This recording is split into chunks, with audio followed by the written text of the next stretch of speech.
Hi, WandaVision finale review. We're going to do it. We're on the FTYT YouTube channel. Truffles here, joined by, as always, by Mr. Jack Hoggins. How are you? Oh, yeah, I've put Hoggins in. I've just realised that was in no way like deliberate at all.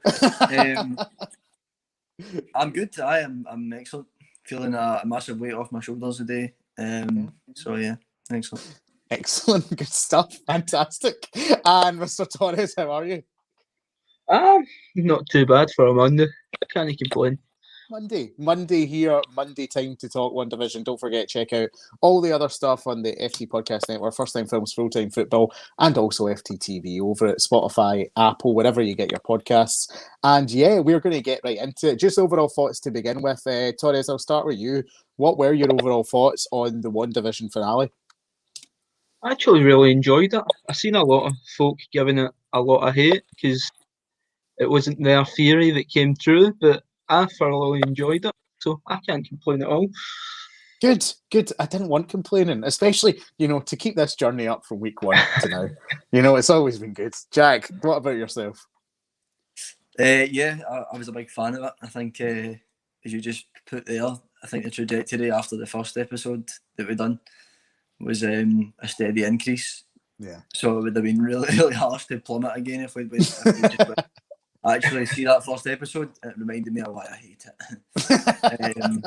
I think, yeah, I think it went really well. It was really good storytelling, start to finish, and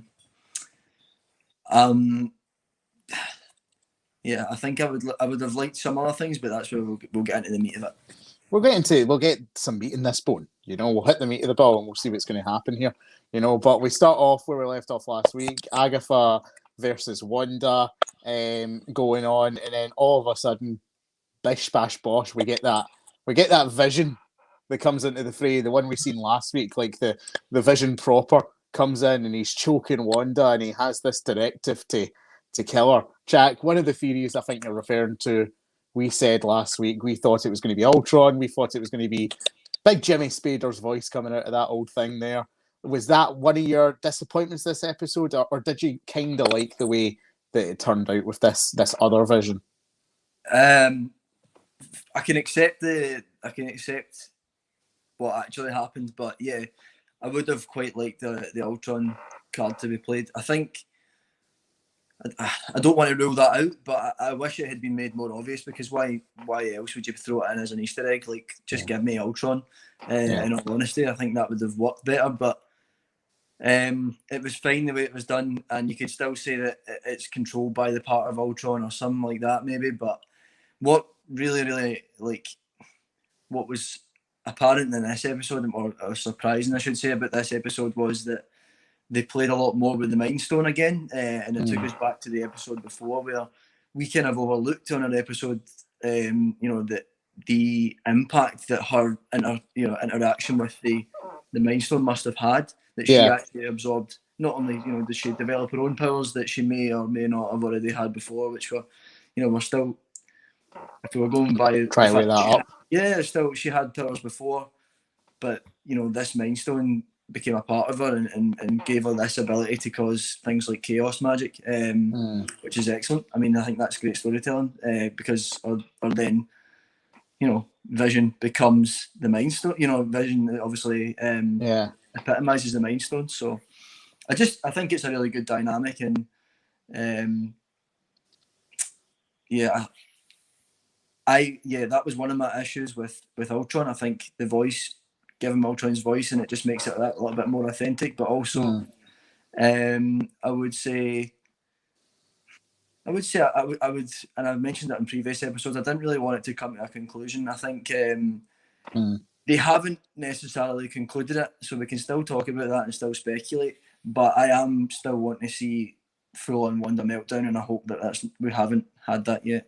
Fair, we'll see what happens. But Torres, we had someone else who was playing funny business in the media. It was Mr. Paul Bettany.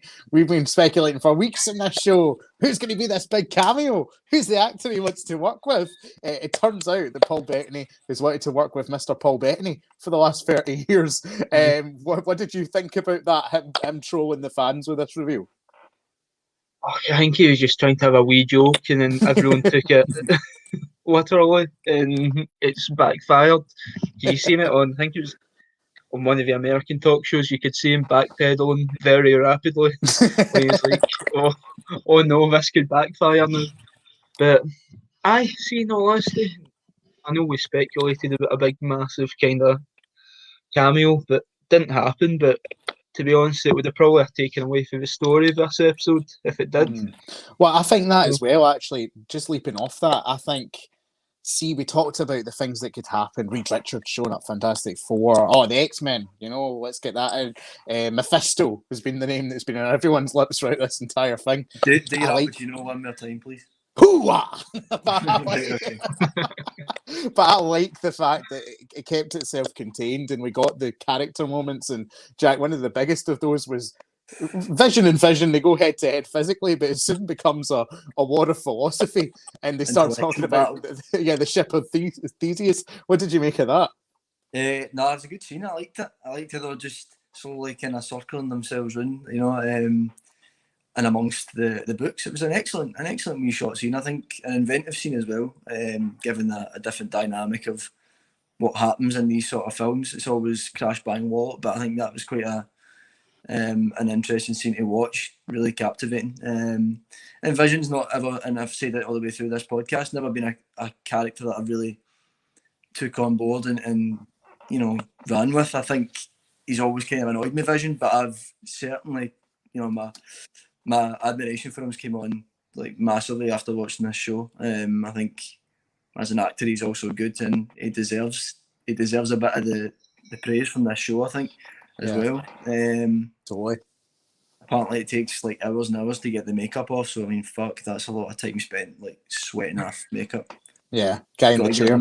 Give the man his dues, Definitely, for sure. But yeah, I do think that scene was also good, but it also leads on nicely for the fuck happened to White Vision, which is again one of the things I really appreciated about the episode, because I mentioned how I didn't want it to be really conclusive and that's it, and then we've not really got anything to hang on to.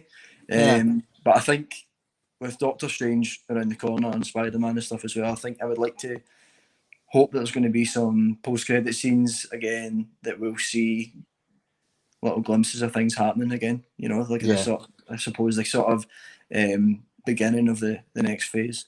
Totally. And Torres, do you have any speculation while we end our Vision talk from the start of this show on where do we think White Vision is going? Where do we think he could pop up next? I think he's probably a way to find answers himself. I think he's obviously Westview Visions put a whole lot of memories, so it'll be a lot to take in. So I think he's probably just flew off and went to kind of decompress, have a wee sit down, because he's been through a lot, been in a million bits. So probably that, and then it's really, I guess, is where he's going to show up next. Is he going to show up in Multiverse of Madness to calm her down? I don't know. You can speculate, but he could really show up anywhere. Jack, I must ask for some elaboration to quote this episode. Do you have any predictions as to where White Vision is going to show up next? No, very similar to Torres. I think he's away either with a clear purpose on his mind, because his original programming was to kill Vision, and then there was obviously the whole debacle about who's Vision, who's the real one, and it was a mind fuck for both of them. They were like, oh, wait a minute here, I'm not sure I'm the right one. And I think you need a wee sit down to think about that. He'll probably be doing a similar thing to what Wanda's doing, and there'll be this Vision coming to terms with his memories and who he is and what he is. Yeah. And once he can channel that properly and come to terms with it, then, like Torres, I think he's going to make an appearance in some form later, probably with the original colour back, because he'll have went, oh, that's how I used to look, and he'll change it. But Just get the painting done. Thing is, he doesn't have the Mind Stone, but he could use in the last episode there. He did have similar powers to you know, what the Mind Stone gave him, like the blast for his head and stuff. So I thought, Well, they've also been able to replicate the weapons quite well as well. And speculation is it's an arc reactor, and obviously Iron Man suit was able to do sort of similar blasts to that, you know. So I think that's it. It's just the arc connection, the Iron Man connection there, you know. yeah, but then okay. I'll let it slide, but I'm trying to think if they were doing that in mid-air like they did, and they sort of cross the lasers together, pretty sure the Mind Stone one would work, even if under Scarlet Switches. Why Aye, are well, witches? There's that scene at the end of Age of Ultron where I think it's for Iron Man and Vision, all pure melt. What's his name? In Ultron. Yeah. Aye, the pure melting. So I think they're probably in the kind of similar power level. Nice. Again. Good speculation, Tori. It's going to come back to you here because there was another thing that everyone thought would be important that didn't end up being important. We were all like, Evan Peters is here. He's Quicksilver. Clearly this links to the multiverse. It turns out he was playing a character called Ralph Boner. What did you think about this? Bit underwhelming, but I think it was just basically to tease everyone. Yeah. And it was really mean. I didn't like it. It was actually really mean, wasn't it? Aye. Well, obviously you had the whole kind of him showing up at the door thinking, is it actually from the X-Men universe? And it turns out bloody Agatha's controlling him, and then it turns out that he's an absolute nobody. Yeah. So, but again, you can't win them all.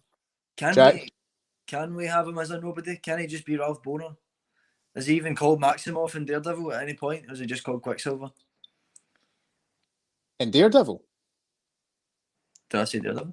In X-Men? Oh, sorry, Deadpool. Sorry, Christ, I've been thinking of Daredevil. Deadpool. Sorry, no. So he's in the X-Men, and he's cast as Quicksilver in the X-Men. Evan Peters. That's what I mean. Yeah, so he's obviously in Deadpool very briefly as well. Aye. Sorry, that was just off the top of my head there. But because you watched it in the X-Men universe that they've created, he's just Quicksilver. I think I don't actually know that he gets another name. So if he's not Maximoff, he may well still be Boner. I think that was more down to the kind of right spot because. Aye. I'm pretty sure Marvel couldn't call him Quicksilver, and that's why the whole Maximoff. It was a pure crossover thing. Pure exactly, crossover. But now that they've got all of them, they can merge. They can definitely bring back. They can just cast Ralph Boner as Quicksilver in the you know. They can bring him back. I think I could see Evan Peters coming back as Quicksilver as Petro Maximoff from that universe. But I do think the Ralph Boner thing was just they've came out and said they were on Kevin Smith's show. The director of WandaVision, and he basically said, yeah, this was like a Mandarin moment from Iron Man 3. We just wanted to play with everyone's expectations, and it turns out, he was a nobody. So that's what they've said, So it seems like Torres said, they just wanted to be mean. It's just really upsetting. But I also like it because there's the promise is there. We know we're going to get X-Men going forward. We know multiverse shenanigans. Yeah, because they've got them. Marvel have them. Multiverse shenanigans are going to happen. They could be lying about that in order. Would be the way to go. You'd think multiverse would be the way to go, but it just, why not? Why not now? Teasing us. I like the tease now because they had to focus on other things. Like we're going to get into the overall story here wasn't about multiverse or anything like that. It was about Wanda and really small characters moments and really small character study. So I don't mind it. I don't mind it personally, But we're gonna get some meat in this bone. Let's get into Wanda. Right, so she's battling Agatha, and Jack, we finally figure out what Agatha's motivations are because she says, "Look, you've got a lot of power." She name drops Doctor Strange. She's like, "You're stronger than the Sorcerer Supreme himself." I mean, not that that's hard. The lazy bastard never shows up for anything. But regardless, she's like, I'll take this power off you. Like, do you think that was a good motivation for Agatha? Basically, she was like, yeah, I just want this power. If it's a real power, I'm just going to take it. I suppose it is, yeah. I think that, again, is a similar...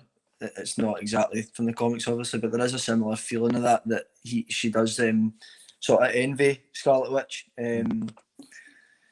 and yeah, wants to retrieve that power. I think it's a fair motivation. There was didn't need to be anything really with her, and that we knew that was going to be the conclusion, if any. When I speculated of how it was going to end, I think we kind of wanted her gone.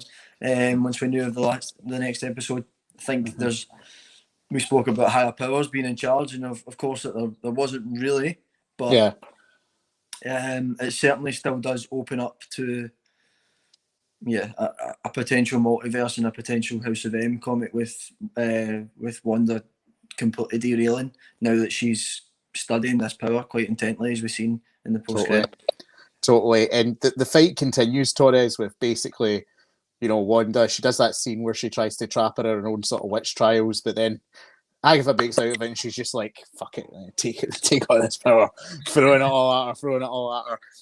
And it looks like Wanda's completely helpless. And then it turns out, you look at the text around her, all the runes are there.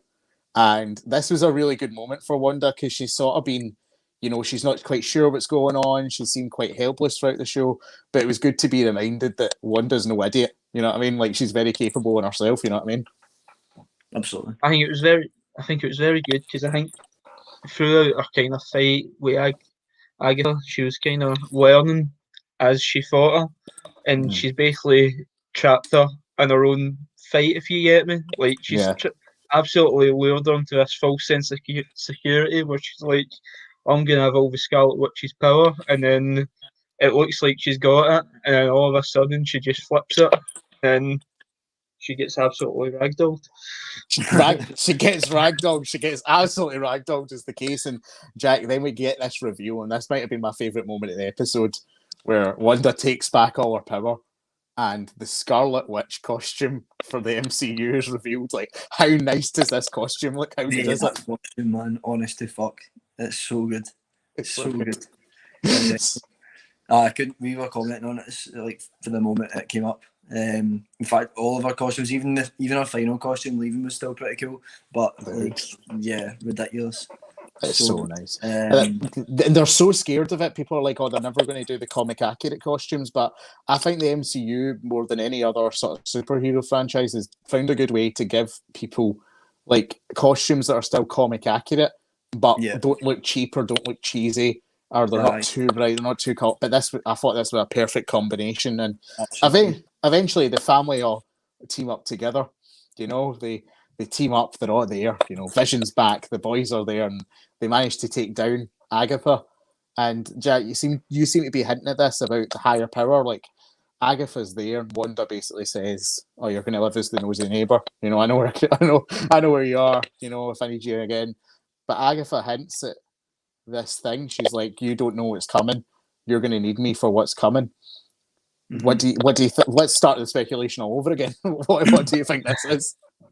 Again, I think this is probably where a lot of people got the essence of a Mephisto or a Mortis, and then we know that we're getting Kang the Conqueror as well and Ant-Man, so that's where that speculation is coming from. But yeah, I don't know how on board I would be with Agatha coming back unless there was a serious other reason for it. We know that in the comics, again, as she gets involved with Mephisto, so that's again a possibility.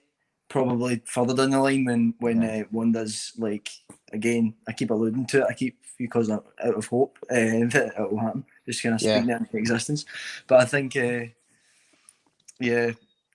Agatha coming back would make sense, because I feel like the spell wasn't there permanently or anything like that. Obviously she completely demolished the hex and has since left that, since left Westview. So having a complete control over her from that distance, I think, would be hard. And I think it's only a matter of time before Agatha would come back. But whether she's important enough yet is yet to be seen. It really does depend on it depends on if Kang and Conqueror and such mean that big a deal, because when you start bringing like demons and time travelers in at the same time, things are going to fucking get messy. It's going to get messy. And Torres, it's what we could see. Obviously, Spider-Man 3 is the first sign of multiverse shenanigans that we've been led to believe. After this, like, people were saying, maybe Tobey Maguire and Andrew Garfield aren't in it at all. Maybe it's all a bunch of hooey. But Doctor Strange, I was looking up the synopsis before we came on air, and it says he needs to deal with a friend turned enemy. Now, I don't think that's Wanda anymore. No. I think that's Ejiofor's character. That's Mordo, yeah. That's exactly Mordo. because they work together. Aye. They came up through The ranks. Through the ranks of Yeah. sorcery. So Mordo is a big thing. He in fact the villain in the first Doctor Strange, that dark Mads Mikkelsen's character. Yeah, the big dark thing, big dark demon thing. Which I've seen before. So we're now accustomed to Doctor Strange dealing with demons. Dormammu, that's the one. That's the one, mate. So we've seen him obviously deal with characters like that. Mm-hmm. What the hell was my point, Christ? What did you ask? I was going to continue with. I was asking Torres what he thought about maybe Agatha coming back, because the synopsis, I was going to continue it there, that Doctor Strange unleashes an ancient evil. So maybe what Jack was saying, he's not sure whether we could see Agatha back, but it could be the case maybe Wanda takes Strange to Agatha after this warning, and Agatha explains to them what the ancient evil is. Like, Torres, what do you think of that, firstly? I think at some point she will come back into the fold. Whether it be as soon as that, I don't know. But as we know in the comics, she does keep cropping up. So I think it's only a matter of time where either Wanda is either in a bit of bother and needs some form of either guidance or help. I don't really know. Or maybe, as you say, Doctor Strange might need that to deal with some form of magic or something that he doesn't know. Yeah. Totally. He's still relatively new to all his powers at the end of the day, even though he's Sorcerer Supreme.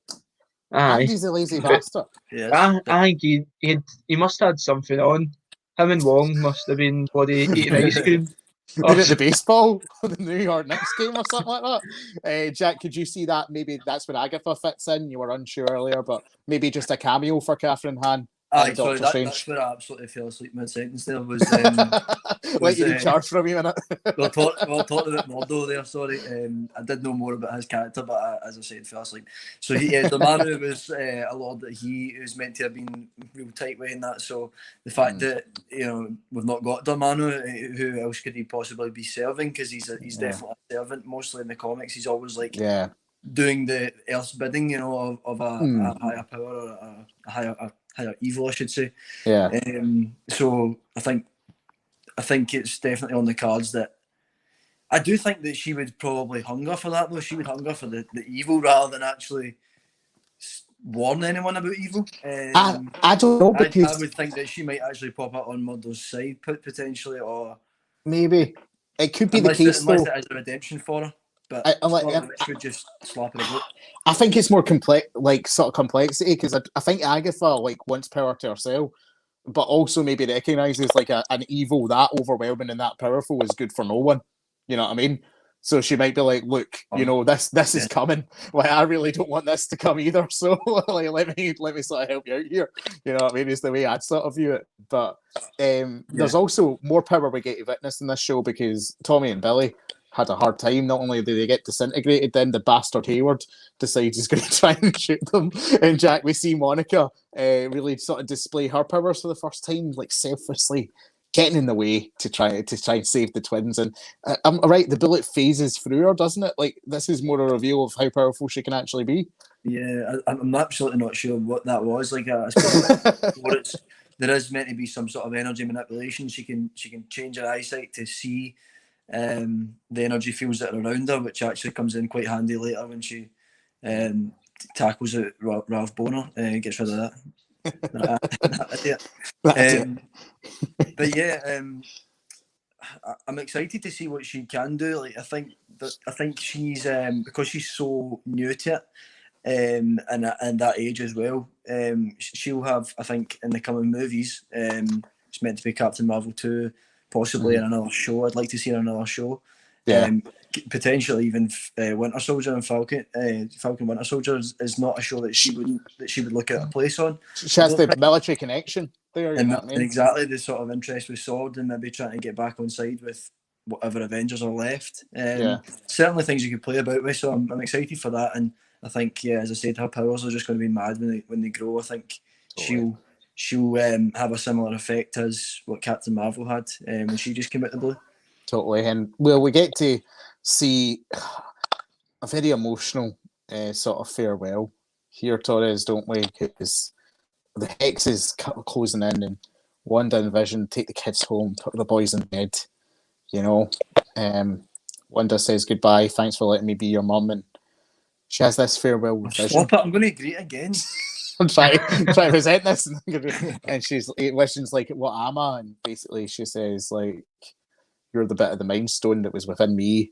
And Vision says to her, "You know, I've been a voice without a body. Onion, didn't he? A voice without a body without a soul, and now I'm a memory made real. You know, who knows what I'm going to be next? Like, whether White Vision comes back to us or not, this was a good end to White Vision. This is a good end to the Wanda Vision relationship, wasn't it? Aye, it was. I think it kind of came full circle. Obviously, they were living their own little happy life in Westview. Everything was at a very fast pace, obviously. Yeah. Then they had their lanes, had their little family and their little happy moments. But obviously, I think Vision knew something wasn't right. And you did say, it's early in the episode, but she does say she wishes she told him everything that was happening. Yeah. So I think it was, obviously it was emotional because you're saying goodbye to probably the last projection of that form of Vision. Yeah. But we don't know what's going to come in the future because another Vision could pop out like an alternative reality. And all the visions, all the wonders, all the visions. Jack, really sort of poignant end to the show. A lot of people online commenting that Wonders essentially went through the 5 stages of grief throughout this entire show, and this was finally her acceptance and sort of letting go and being able to deal with it. If that was the plan for the writers from the start, it's been a heck of a ride, and Wanda's character arc has been probably the most satisfying thing about a very good television show. Absolutely. But like I said, I'm holding out for her to lose her shit again, to be honest. I don't see it coming now. I have to say, I think we're going to get Scarlet Witch, who is powerful, knows she's powerful, kept together. And to be honest, seeing the MCU, we've already seen sort of hot mess Wanda.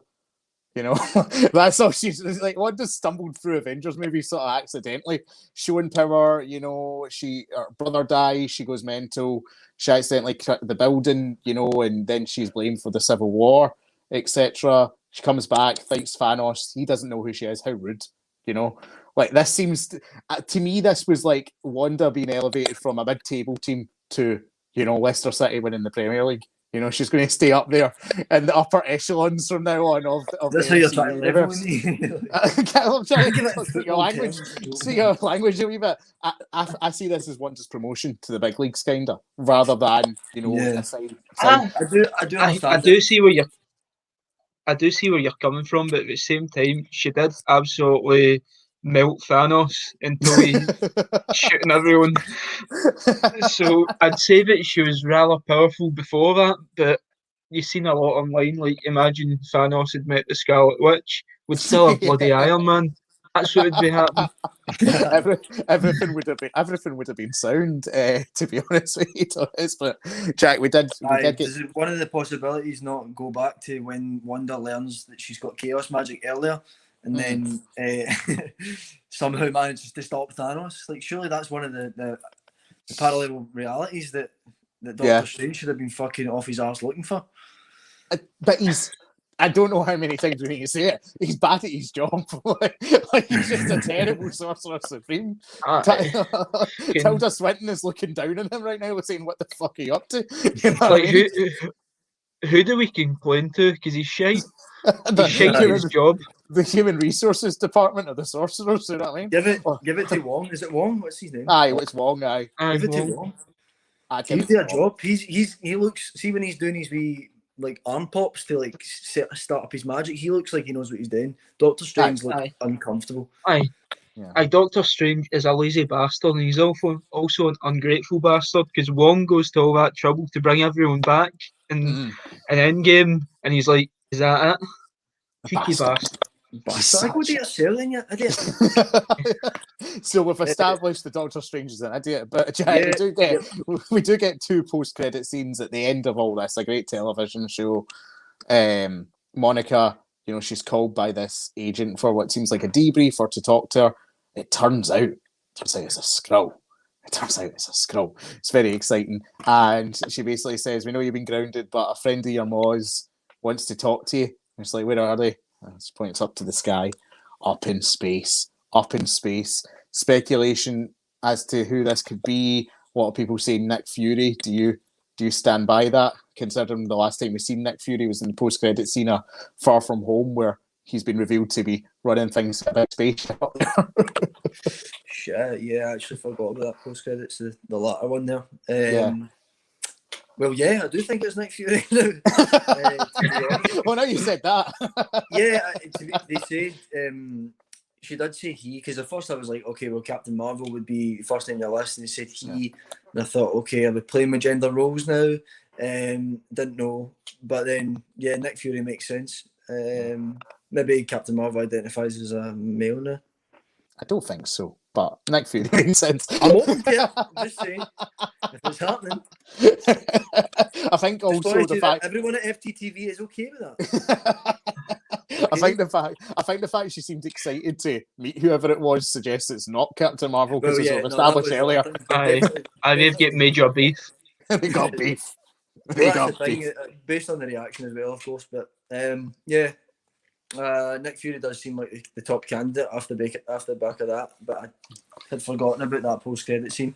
Other than that, I would be looking to big name Guardians in the space that would be cutting about, and if they're not working for Nick Fury already, they certainly be looking to get on the payroll, I think. Well, there is the possibility of, like, if Maria was head of S.W.O.R.D. still throughout her treatment, there's the 3 years there she could have met Rocket or Nebula.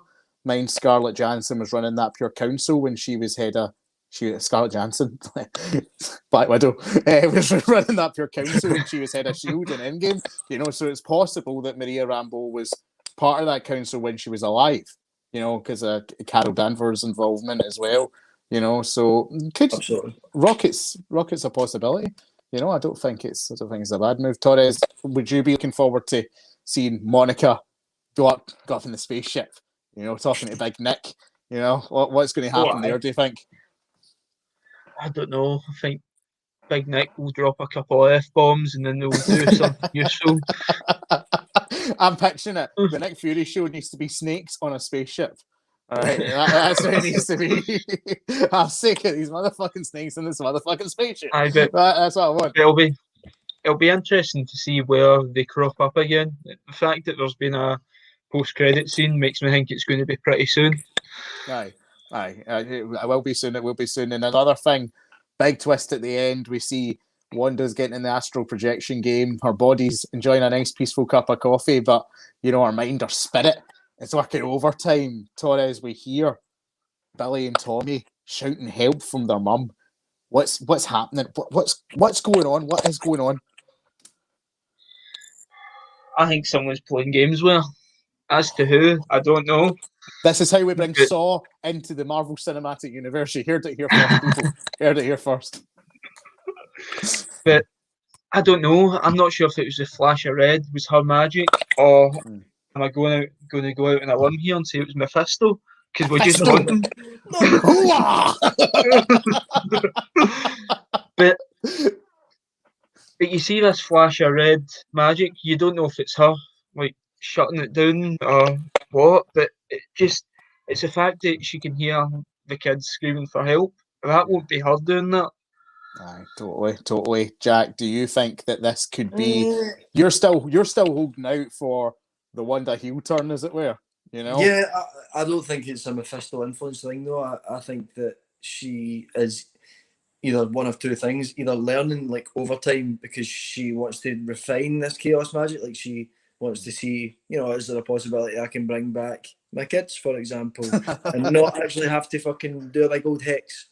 Do you know what I mean? So I think Yeah. she's just trying to work it out, and I think those cries are almost just like a sort of memory of them. You know, it's just a sort of the idea of them getting further away from her. And I think she's obviously reading these different tomes, trying to, you know, try to learn about it. So I think she would be interested in bringing them back, possibly even getting Vision back, because she's not entirely sure where White Vision is. She wouldn't even know what happened to him, really, because he just boosted. So, you know, if White Vision ever turns up again, he would be real. Like, he just would be without the Mind Stone, of course, as we mentioned.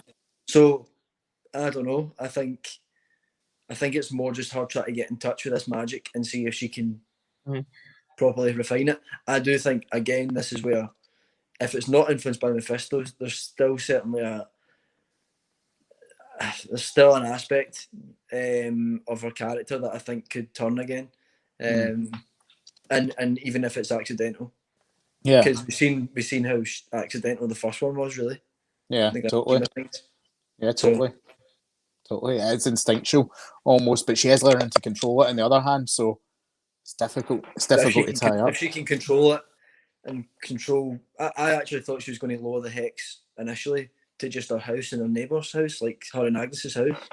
Obviously, they could have done it. Yeah, she probably could have done it, and they would have just had to live in the house. But I mean, you know, at that moment, she clearly, you know, came to grips with this power. I wonder, like, how much studying does she have to do before she can, use you know, completely. actually make people appear, like, you know, apparel magic, whatever that's called. Totally. Could it be coming from the Darkhold? The voices.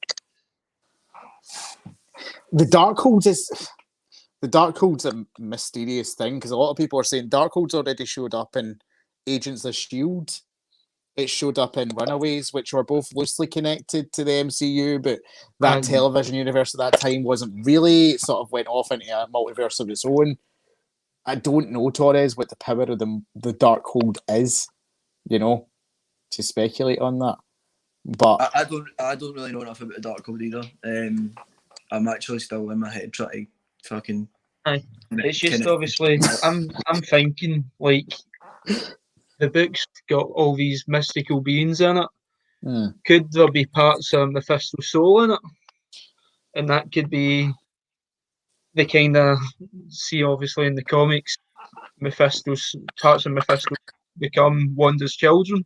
Exactly. I'm just spitballing here, but no, I think you're right, Torres. As I say, I don't really know too much about the Darkhold as exactly, but I think all these tomes that she's got access to now, and this knowledge that she now has, you can see how obviously the knowledge that they have, they can give and take. You know, I know obviously she fucking psyched Agatha, but at the same time, like, Agatha was completely under the impression she was given her power. So this is something that can obviously be done, where she can actually absorb the power from her and learn it. That's obviously how it works. So I think it's certainly not without, you know, the realms of possibility that she, amongst doing all this studying and working, you know, encounters a shard of Mephisto's soul in a tome or something, or she does a certain ritual that, you know what I mean, that unlocks it. And that's, again, I think something in the comics is accidental. I think that unleashes, you know, this sort of wrath from House of M. So that's where I think people have got it wrong with WandaVision. WandaVision was just a wee bit of the madness. The Mephisto, it's great that we're already thinking on the lines of Mephisto, but I think if we get anything else, it would be further down the line when House of M is actually a potential play. I think Mordo, we brought him up, but like thinking about it, and it wasn't until you said about stealing powers and all that, that's basically what he wants to do. Mordo's motive right now is to wipe out all sorcerers, like basically in the MCU. You know, that's what he was away doing, is away killing everyone who had magic, who had sorcery at the end of that movie. You know? So eventually his path will lead him to Agatha. It'll lead him to Wanda, you know? And perhaps that has a role to play in the Doctor Strange movie. Perhaps that's how they're brought into it. You know? Yep. Perhaps Mordo lifts whatever spell Wanda's put in Agatha and Agatha tells him about this ancient evil. You know, maybe that's the opening scene of Doctor Strange, and then Mordo, like you said, becomes subservient to whether it be more, you know. That's where I would agree. Like I said earlier, I do think, unfortunately, I think Agatha is in it for the wrong reasons. Like, not, I think just naturally, she's just a bit like unsure. So she maybe does come out of the spell and still sees Wanda as the real enemy to her.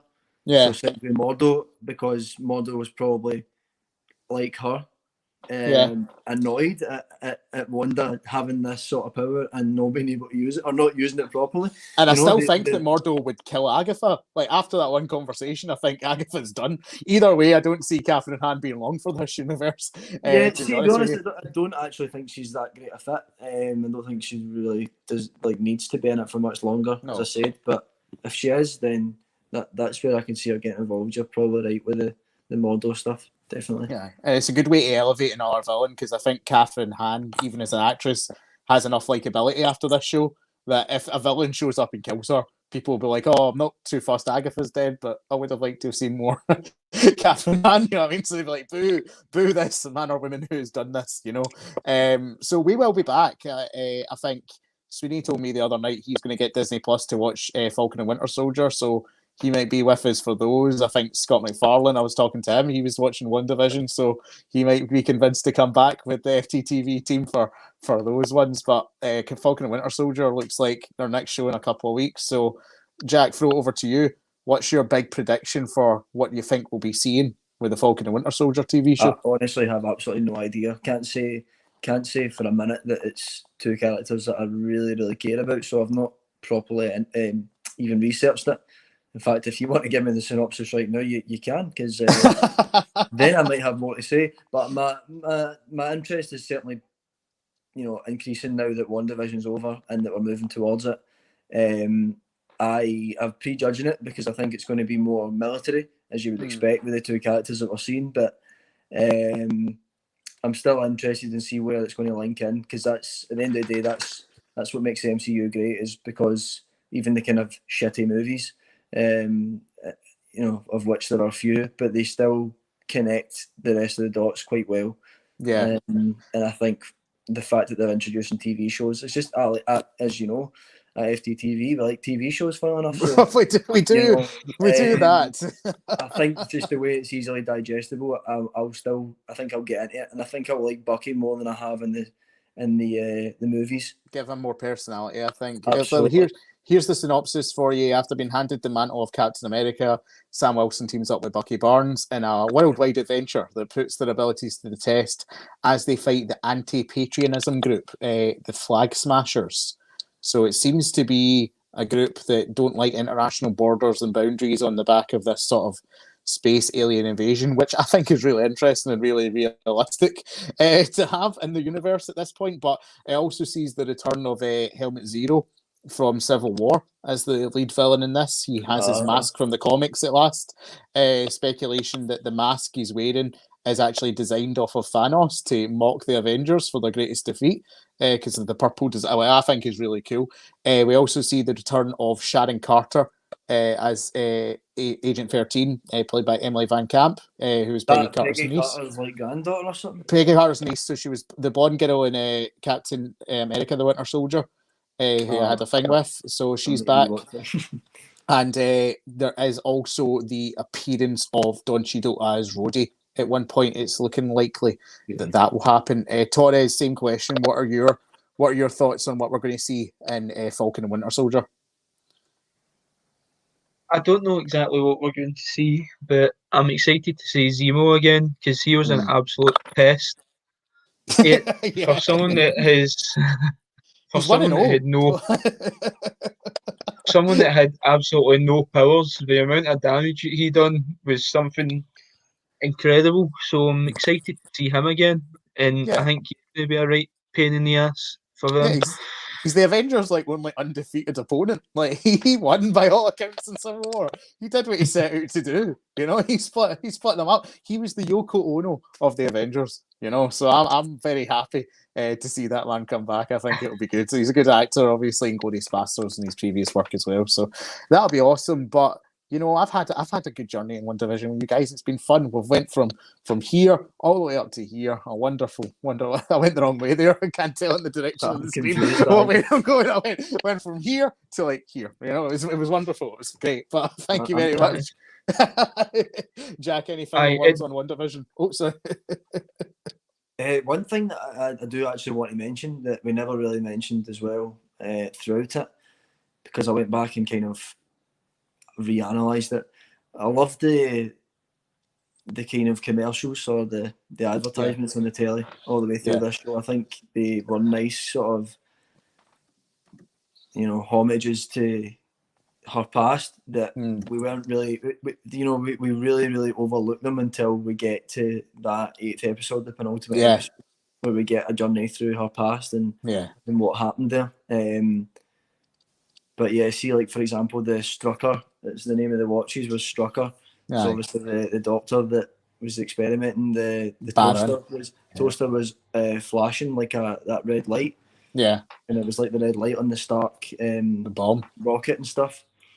I just really think that's good writing, excellent writing, and they do have some really good dialogue lines in there as well, particularly in the last 2 episodes. Totally. So, yeah, really good show. Totally. 8.5, 9 out of 10, maybe 9. Nice. I'd give it a solid 9. I'd be tempted to go 9.5. You know, I was a huge fan. Torres, any final words from yourself? Just echoing what Higgins said, really. It was. I'm not gonna lie. After the first 2 episodes, I was worried, but thankfully, I do like to be proved wrong in the odd occasion, and I'm glad I was proved wrong with this. Good stuff. It's truly redeemed itself, and to be honest, it was very good to watch. Well, who was right about telling us to be patient? It was Truffles all along. On that note, we will see you guys later on. We'll be back in about a fortnight with Falcon and Winter Soldier. Until then, it's goodbye from me and from everyone else. Bye.